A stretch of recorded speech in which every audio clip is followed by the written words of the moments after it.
بسم اللہ الرحمن الرحیم۔ السلام علیکم۔ ایک بیٹا پڑھ لکھ کر بہت بڑا آدمی بن گیا۔ والد کی وفات کے بعد ماں نے ہر طرح کام کر کے اسے اس قابل بنا دیا تھا۔ شادی کے بعد بیوی کو ماں سے شکایت رہنے لگی کہ وہ ان کے سٹیٹس کے مطابق نہیں ہے۔ لوگوں کو بتانے میں انہیں حجاب ہوتا کہ یہ ان پڑھ ماں ان کی ساس ہے۔ بات بڑھنے پر بیٹے نے ایک دن ماں سے کہا، ماں کہ میں اب اس قابل ہو گیا ہوں کہ کوئی بھی قرض ادا کر سکتا ہوں۔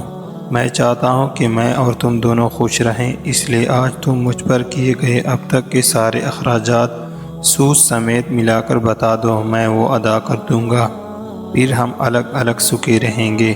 ماں نے سوچ کر جواب دیا، بیٹا حساب ذرا لمبا ہے، سوچ کر بتانا پڑے گا، مجھے تھوڑا وقت چاہیے۔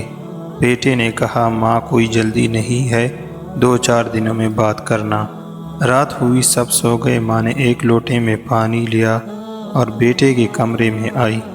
بیٹا جہاں سو رہا تھا اس کے ایک طرف پانی ڈال دیا۔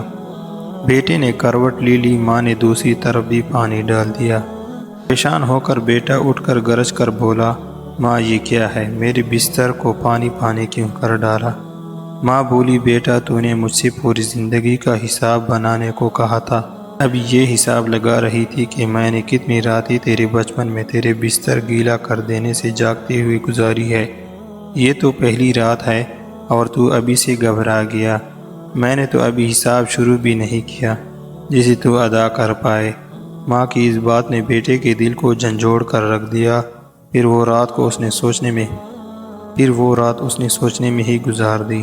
شاید اسے یہ احساس ہو گیا تھا کہ ماں کا قرض کبھی اتارا نہیں جا سکتا۔ دوستو، اگر آپ لوگوں کو ہماری ویڈیو پسند آئی ہو تو ہماری ویڈیو کو لائک اینڈ شیئر ضرور کریں اور چینل کو بھی سبسکرائب کریں۔ شکریہ۔